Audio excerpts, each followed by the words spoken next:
Thank you for staying with us as we continue to track Tropical Depression Beta this afternoon. Here is a look at those remnants on the radar. You can now also see views of Houston and Galveston as the rain continues to fall. And Beta now causing a lot of flooding for many in and around the Houston area right now. I want to get straight over to Chief Meteorologist Travis Herzog with where that rain is right now. Chauncey Alona, a feeder band of rain is setting right up over Houston and Harris County. It's pretty narrow in the southeastern part of the county as it moves through Pasadena, Deer Park, LaPorte into Baytown, but then it gets a little wider as you get into the northwestern part of Harris County up toward Jersey Village and Cypress, where we've already seen 3 inches of rainfall in just the last 3 hours. And I'm growing increasingly concerned about this northwest quadrant. And eventually, I think we're going to see a lot of this rain begin to stall out a little bit in northeast Harris County, which is an area that did not get much rain over the past 24 hours. And thankfully, this band is missing the hard-hit areas of the south and southwest side that picked up over a foot of rain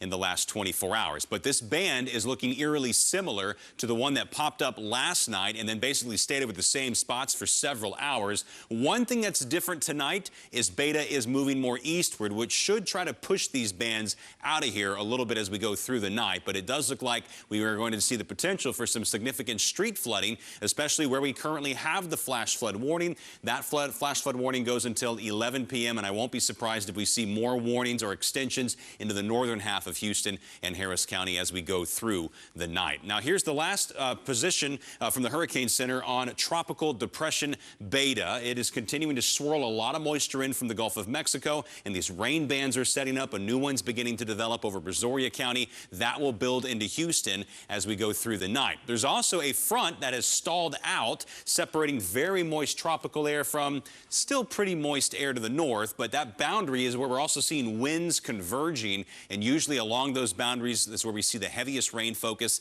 and the highest accumulations, and that goes right through Houston, Harris County, eastward towards the Liberty Chambers County border, and then out over towards Jefferson County before it curls back into the Gulf of Mexico. So what does that mean? That means those areas will be favored for the highest rain accumulations overnight. Our future track takes the current feeder band and does eventually push it out of Harris County into Montgomery and Liberty counties, and then here comes the next one right back over Houston by 10 o'clock this evening. Hopefully it's not as heavy as the ones that we experienced last night, but it does look like there will be the potential to pick up a few more inches of rain anywhere within the city of Houston. Not so much as you get down towards the coast. We're not expecting the bands to get as wide. They'll be more narrow, then they get a little bit larger and blossom as you get farther inland. So we think the heaviest rains and the highest accumulations tonight are going to be more favored north and east of downtown Houston. So that's going to put it into parts of Montgomery County, Liberty, Chambers County, eastern Harris County is going to be getting likely the higher rainfall accumulations. And again, those were areas not as hard hit last night, so you can take on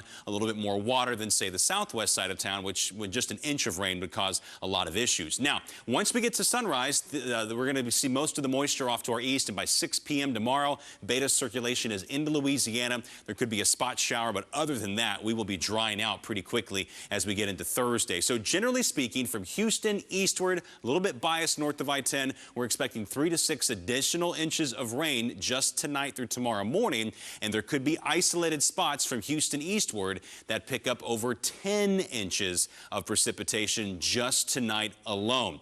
And this is how much rain has fallen over the past 24 hours. We had 2 bullseyes, a small one near the circulation center where it moved inland near Jackson County overnight, and then we see a much larger bullseye centered right over the southwest side of Houston. This zone picking up over a foot of rain as you get from the southwest corner of Loop 610 around the Med Center, NRG Park, the Meyerland, the Westbury neighborhoods, right on down into Pearland, and that's caused some major issues on those watersheds, particularly the Clear Creek watershed, where there has unfortunately been some house flooding, and we have seen quite a bit of rises all along Clear Creek, which is a large segment of it still out of its banks. Now, it's not anywhere near Harvey levels, okay, but it is out of its banks, and we are seeing a few houses flood. Now, when you look at the tropical wind flow, we see all this converging air across the northern half of Houston and Harris County, and when air piles up at the ground, the only place it has to go is up, and so that naturally leads to a rising motion, which is why we're seeing more widespread showers up here,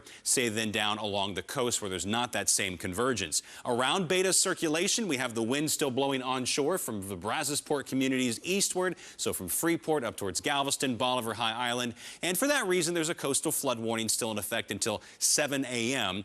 This replaces the storm surge warning, so it's meant to indicate that the tide levels are not going to be as high, but still some minor coastal flooding will persist. And when you look down in Galveston, the sea, the surf is still very rough, but the tide levels have certainly come down, though they will remain elevated much through the rest of the week with that persistent onshore flow currently out of the south at 10 miles per hour. Now, as you look towards downtown Houston, where that feeder band is kind of chopping off the tops of the skyscrapers, these low-hanging clouds are indicative of tropical moisture, and that's a sign that they can dump a lot of heavy rainfall. So currently on the north side of Houston, we have a more northerly wind. So there you can see that air that's converging. It's south in Galveston, it's north in Houston. That boundary is draped north of I-10, and that's going to lead to some higher rainfall accumulations overnight. If we can get to sunrise tomorrow without any major issues, we'll be in great shape. The flood watch expires at 7 a.m. 70% chance of morning showers, drop it down to 20, 30% in the afternoon. And then we dry out Thursday, and for the foreseeable future, today is the official start of fall. It's the equinox. We have our first true fall front in the forecast around Tuesday of next week. And if you ask me, it cannot get here soon enough.